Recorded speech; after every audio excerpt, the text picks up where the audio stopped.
Long before Rome dominated the Mediterranean, before many European kingdoms were born, a powerful African civilization rose along the Nile.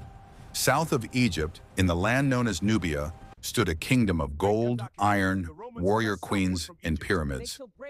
This was the kingdom of Kush, and its legacy still echoes across Africa today. The story begins in Nubia, in present-day Sudan. For thousands of years, the Nile River nourished rich farmland between harsh deserts.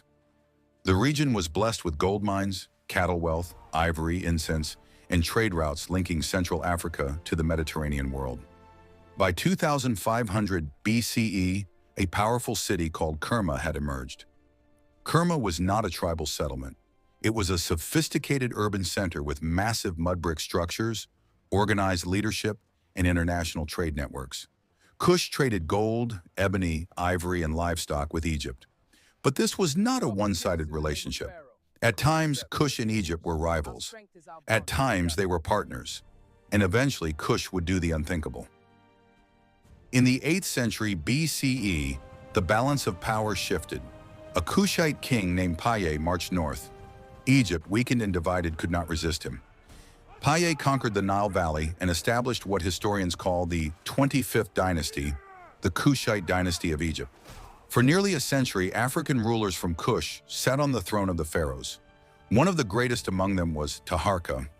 Under Kushite rule, temples were restored, monuments were built, and ancient religious traditions were revived.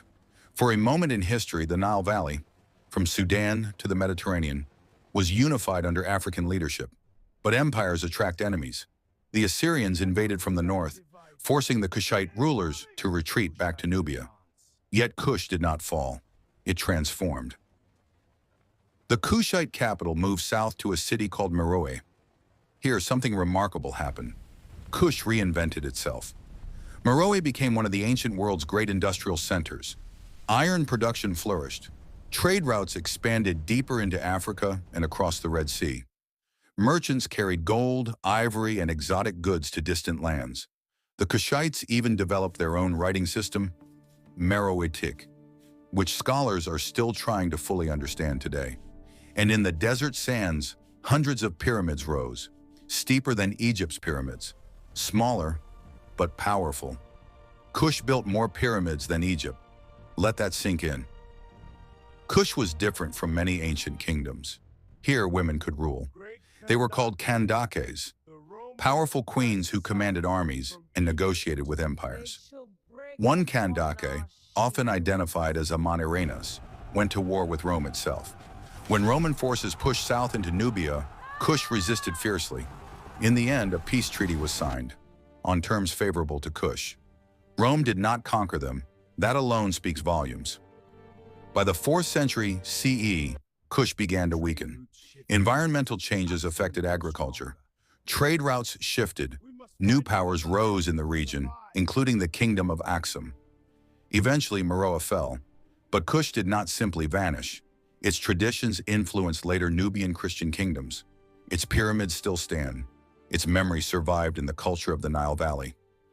For too long, the kingdom of Kush stood in the shadow of Egypt. But the truth is clear. Kush was not a footnote. It was a rival, a conqueror, an innovator, a civilization that ruled Egypt, resisted Rome, mastered iron, and built pyramids across the desert. The Nile was never the story of one civilization. It was a shared African story. And Kush is proof that ancient Africa was powerful, advanced, and globally connected. History did not begin elsewhere. It flowed through Africa. And the kingdom of Kush was one of its greatest chapters.